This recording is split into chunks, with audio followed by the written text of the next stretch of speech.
This is us. Black excellence. All black everything. All black crew. Greatest pilots in the world. Yes, sir. Diddy has a clone. Apparently there's this thing spreading around where people are saying that the person that's actually in jail is not the real Diddy. Let me catch you up to speed. This is a real photo of Diddy. Notice the markings on his face.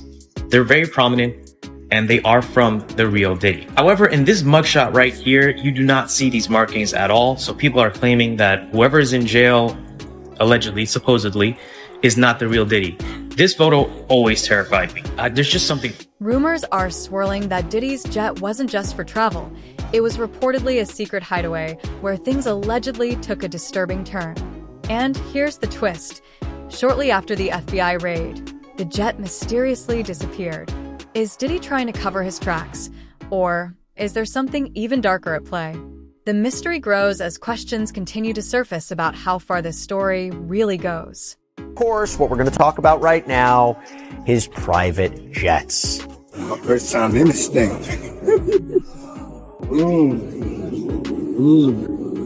It's gonna be better once some stuff is swapped. Smell of newness. Fresh mahogany. So we have this Gulfstream, a G550. It was registered by Love Air LLC sometime in 2020 or 2021. And here's a question. Is there more to that plane or another plane that meets the eye? Could that plane be a source of evidence of anything that Combs is accused of now? Will there be flight manifests that provide information about high-profile people who were on that plane, potential workers that were on that plane, alleged accusers on that plane? Because it's important when we talk about trafficking and transportation to engage in prostitution, these kinds of charges, there is an element of transporting people over state or international lines. So there is a lot to sort out when it comes to Sean Combs and planes and what was happening in the sky. So for that, I want to bring on aviation attorney Justin T. Green. Justin, thanks so much for coming here on Sidebar. Appreciate it. No, thanks for having me. So my first question for you is, and my understanding is there are websites where you can track both public and private aircrafts, but according to the Flight Aware site, you can't track Combs' jet at the request of the owner or operator. And TMZ reports that being unable to track this all-black jet is actually a relatively new development. Can you talk to us about that? It really isn't for some celebrities who may have a legitimate reason that their jets not be tracked. I can't imagine if Taylor Swift were going to fly into Westchester Airport, how many people would be meeting her there if they were able to track her jet. So I don't think that's the biggest thing. And the operator is required to keep a flight log that would actually indicate, at least where the airplane took off to and where it went. In fact, the operators required to keep certain records by federal regulations, but many of the records may no longer exist because the only one that they have to keep. I'm ready. So what is your theory, Jaguar, about the Diddy plane? Why is no one more interested in it? Why hasn't that pilot been questioned yet about what was on that plane and what went off that plane? The day that Diddy's house was raided, pay attention to the 24 hours that happened before it hit the news. Kim Kardashian unfollowed him, which we now know she was very involved in the Diddy lifestyle. Man, yeah. Diddy was supposed to be going on vacation with his daughters, but he didn't do that. He was supposed to be in Los Angeles, but when they found him, he was wandering around at an executive airport in Florida, not on Star Island where that house was being raided. Yet they thought he was on a plane that left Los Angeles and ended up around Antigua over there by the Bermuda Triangle where there's unprotected waters, and things were dumped out of that plane, allegedly. So we need to really, I think we need to look at that. Yeah. And the reason why I say that is because 1,000 bottles of baby oil, which we now know was only a carrier vehicle for, the pharmaceuticals inside. We do, yeah. We know about the almost 1,000 dildos. We know that he is a premier butt plug collector. We've got every kind of illegal essay on from VHS all the way up to terabytes of streams of all of it. This was all left behind for the authorities to be able to find. So what went out on the plane? What went out on the plane? If someone's going to go through the trouble of loading up a plane, not with person, but with God knows what, and sending the government on a wild goose chase to where things were allegedly dumped in unprotected waters where they can't be recovered or investigated? Insiders suggest that Diddy's private jet wasn't just a mode of transportation. It was designed like a hidden bunker, a place where anything could happen, far away from public scrutiny. And this wasn't just about wild parties. Even Diddy's former producer, Pastor, has come forward claiming he witnessed some truly bizarre events. With each new revelation, it's beginning to seem like Diddy's jet may have been a center for much more than anyone ever suspected. Do you know who is on his plane? When they were on the plane? What kind of information, what kind of records are there? So the records that an operator has to keep include the itinerary for its flights, the flight log that I just mentioned before, and I think most importantly for the purposes of this conversation, a passenger manifest, who is on board, the souls on board. Now, the problem is that once the airplane is finished with its flights, they have to keep these records for 90 days, except for the flight log that they have to maintain. So it is possible that a operator after 90 days could discard the passenger manifest, in which case you wouldn't know who was on the airplane over 3 months ago. Now, the big issue is there's absolutely no reason. Most of these documents are kept electronically. There'd really be no reason to delete the passenger manifest. And if they go into the records and they find missing records, I think that's going to be a red flag for the investigators. It's a really good point. Just to put a bow on that, how much information do the logs provide? The logs are just honestly nothing that's going to really amount. You'll know what time the airplane took off. You know how much fuel is on board. You'll know basic information about the flight, where it went to, where it came from. But it's not going to necessarily give you what happened on the airplane, who was on the airplane. The passenger manifest will tell you who's on it. One point, and obviously the Jeffrey Epstein saga, the crimes that were committed with the use of his airplane, is really top of mind.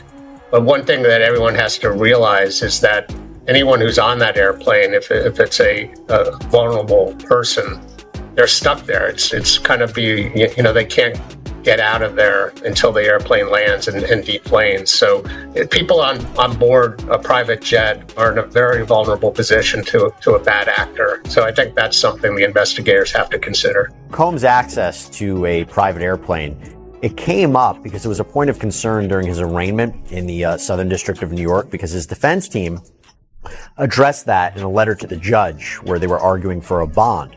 And the letter says, quote, since at least April 2024, Mr. Combs has, and by the way, that is after the raids, Mr. Combs has been making efforts to sell his airplane. We informed the government of these efforts in May of 2024. Just this weekend, Mr. Combs entered into a letter of intent with a party to sell it.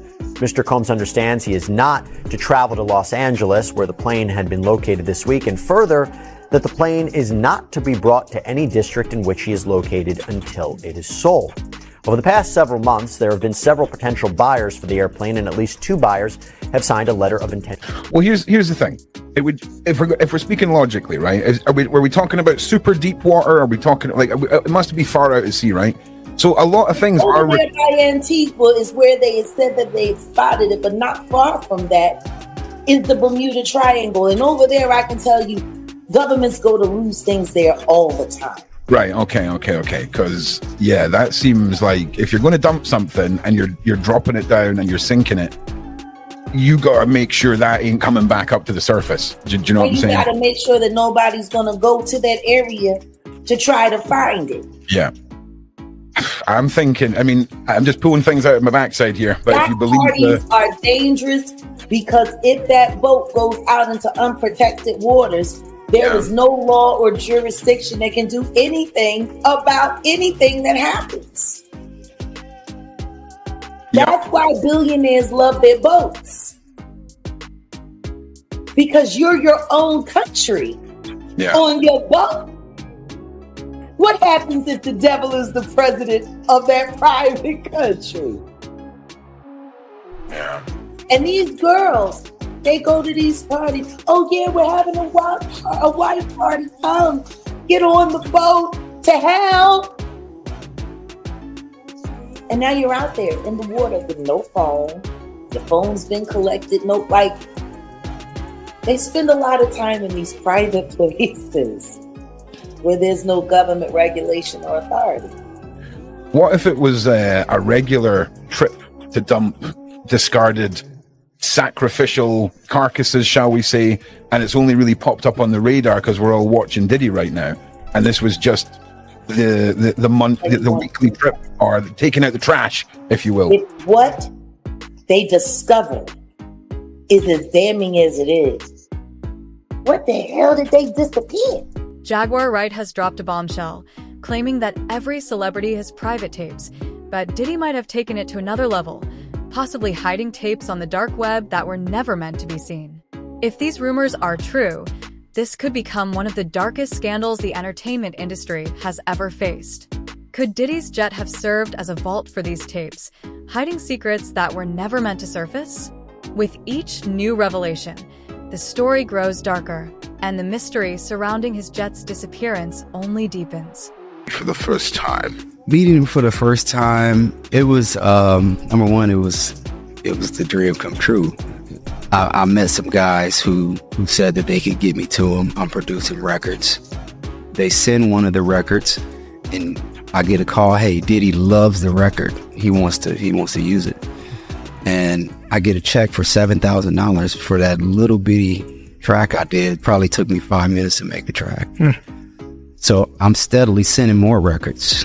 And now Diddy wants to meet. Now they're like, they want you to come to New York. So I get on the plane and I go to New York. And I go to Daddy's House Studio, 44th and Broadway in Manhattan. And we're all out there. And Diddy pulls up in a drop top Ferrari 360 Spider. What's Daddy's house? What's the reference to Daddy's? So Daddy's house, his name was Puff Daddy then. It wasn't Diddy. So Puff Daddy. Oh yes, it was Puff. It was Puff Daddy. So Daddy's house recording studio. Okay. Yes. That was your first encounter with them. What was your next significant encounter with? Next significant encounter was in Miami. Okay. It was in Miami at a party. I just remember him walking in and asking everybody, hey, what kind of girls do y'all want? And a few moments later, girls came in. And I think somebody said they wanted Puerto Rican girls, and just a bunch of them came in. Where did they come from? I don't know. I didn't have the connections with. So, we're in Miami, and that was just one of the many instances where, the power and, this guy could get whatever he wanted. There was already girls there at the party, but I believe these girls came specifically to do whatever we wanted them to. I believe you, man. But you heard about what Dunn put in this lawsuit about Diddy? She said that she saw Diddy and several men run a game bank on his assistant at a hotel pool in Scotland. You heard about this? My man, if she witnessed, and she's saying that she witnessed a gangbang, which actually we know it as called a train, and she worked on the album The Train to Paris, and like I heard one of the YouTuber Could Be Tistel say that we didn't know what the train to Paris meant, but now we know that the train to Paris was a train in Scotland, according to Dawn. It wasn't a train in Paris, it was a train in Scotland. Now, only time I ever witnessed Puff doing something is when 2 guys and 2 girls will go in the room. And that was just regular. And however they did it, whatever they did, that was their business. But he gotten bold enough, whereas that he would do that in front of Dawn and other people at a poolside in Scotland. You sure it was Scotland, man? Yeah, that's what she said, man. Scotland, Arizona, but not Scotland, the country. Nah, she talking about the country, man. Wow. I just think that, you know, man, you got to go back to the in the alcohol, man. The in the alcohol, man. And those things that make you do strange things. And for somebody to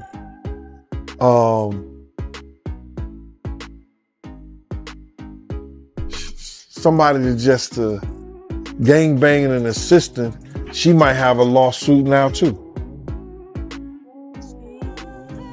She might have a lawsuit too. Because you can't do that to people that work for you, bro. You can't. Yeah, it's eye-opening, man, looking at this lawsuit that Dunn got against Diddy. She claiming that he'll remove her from songs and turn off her mic when she performing, and she'll turn down his advances. Those are things that she's gonna have to bring up into the lawsuit, that Diddy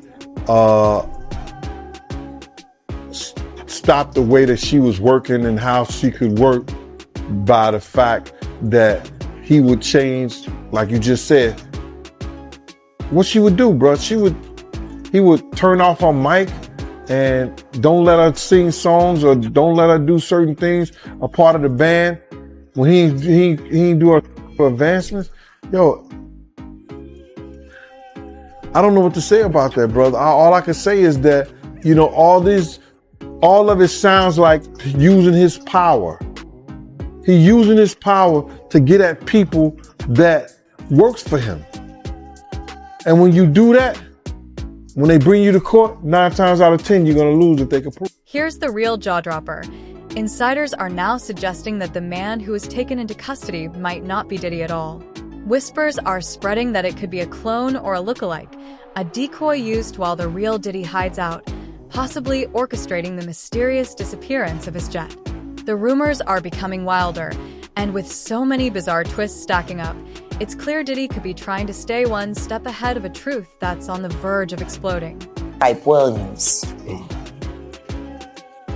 Why don't nobody want to talk about Hype Williams? Usually if I send a shout out at somebody, people start really kicking things up.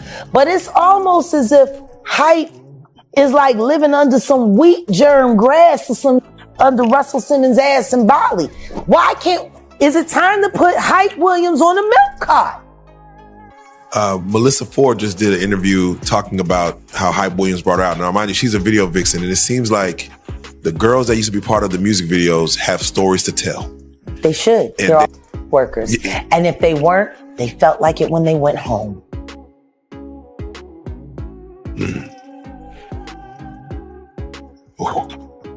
I don't think you'll ever hear about a woman saying that she was assaulted. His thing was turning straight men gay. That was his thing. Where's Hype? What's his last film project? Belly? Yeah, DMX was a star in that. Facts. Facts. Jab, my question to you is, and again, we're just talking the psychology of a man. What if the entertainment industry is nothing but a cover for a worldwide dream? Because we was talking about this the other day, and I asked you, what is the music industry? I said, what is the birthplace of it? And you told me how it started with the Italians and the Jews. And the Jews, yeah. Can you just get, for people who don't know, like, because I've always thought black people started music, just me. Well, the thing is we did. We were the culture. The Jews and the Italians monetized it and started setting prices. That's why Clarence Avant was so important to the black community in entertainment. Because he was the go-between for the talent to the powers that be. He understood what their objective was, and he knew what his people needed, and he created that balance, which is why Clive Davis hated him so much. See, people don't want to... Did y'all see when they interviewed Dapper Dan about Diddy? I haven't seen that one. Please. They ran into Dapper Dan in Harlem, and they asked him what he thought about what was going on with Diddy and if he knew Diddy. And I love Dapper Dan for this. He said, I grew up with his parents. I knew his parents. He said, and what's going on with him has been going on long before him. Now, his father was a government snitch and a bad actor in the criminal world altogether. The woman that they're saying is his mother was a prostitute and a whore. But there's whispers in the streets of Harlem that Diddy's mother isn't alive, not his biological mother, that woman is his aunt. Whoa. There are whispers. Wait a minute. There are whispers. Diddy's story is so convoluted, but nobody really likes talking about who he was before he became Puffy. Nobody, like, I would love if I could be granted an interview with him. To interview Diddy now in his most raw state about his life up until the age of 15 only. We got to learn how to stop making Diddies. What made him him? Now, his pedigree comes from rat background. His father was a rat, snitch, not revered. He turned on Frank Lucas, who was the king of Harlem. And yet, Diddy was able to, siphon off enough of that juice, just enough to get people, but he needed Gene. Think about this. Gene was more of a father figure to Diddy than he was a bodyguard. And Gene was more than a bodyguard, he was an investigator. So when they went separate ways, clearly he couldn't hold up. So, what do you think? Is P. Diddy really on the run? Or are we just scratching the surface of something even darker? Let us know your thoughts in the comments below. And if you enjoyed this video, don't forget to hit that subscribe button so you never miss an update. Until next time, fam, keep it real. There's this thing spreading around where people are saying that the person that's actually in jail is not the real Diddy. Let me catch you up to speed. This is a real photo of Diddy. Notice the markings on his face. They're very prominent, and they are from the real Diddy. However, in this mugshot right here, you do not see these markings at all. So people are claiming that whoever is in jail, allegedly, supposedly, is not the real Diddy. This photo always terrified me. There's just something off about this photo. To make matters even more weird, Diddy's private jet is still flying around as we speak and making stops in various locations around the world. Just a few days ago, his private jet was spotted at Auckland Airport, a spot normally reserved for private aircraft. This is from the account Celebrity Jets. They're actually tracking P. Diddy's private jet flight path. And this is when it was landing at New Zealand. And 2 days ago, it was at Honolulu, Hawaii. This is the actual private jet that Diddy owned. And you can see him getting off this private jet here. So what do you guys think? Have theories as you stare at this picture. People think it's AI. Okay. A lot of people think it just the camera lens and lighting. Well, why are you using distorted lensing? And if this is like, it just, but okay, it's a theory. Some people think it's two dudes. And then some people think it's a clone. Now, this kind of subject is one that's I find interesting, because the reality is this technology has been around for decades. This is not some new thing here. I know it doesn't get a ton of press because it's very in the conspiracy theory world, but it's been leaked out on an insane number of times. And then when you also see all this crazy footage of like celebrities and their possible clones, and you know, government officials and presidents and prime ministers, and it's just all this stuff is out there. Is it just all hoax? Is it just all smoke and mirrors, or could there be something actually going on? And so this is, I mean, I have a conspiracy theory bent. It is what it is. But when I see this picture, and I don't buy just the logical theories, because it's not just a camera lens issue. Because why is the mole gone there from one to the next? Why Photoshop it out? Look at the eyes, man. Like, look at the nose, the shape of the nose. Like, to me, it's got to be two dudes, like a look-alike. Or, man, it could very well be a clone. You say, well, but why? Why would they clone him? Like, and then why now? Well, could it be? And again, this is just for entertainment purposes. This isn't. I have no actual facts, data. It's just hypothesizing the crazy world that we live in, where so much more stuff happens than we realize, and that's therein lies the issue. But, well, could it be that the recent allegations surrounding Diddy have sparked intense debate? We'd love to hear your perspective on the situation.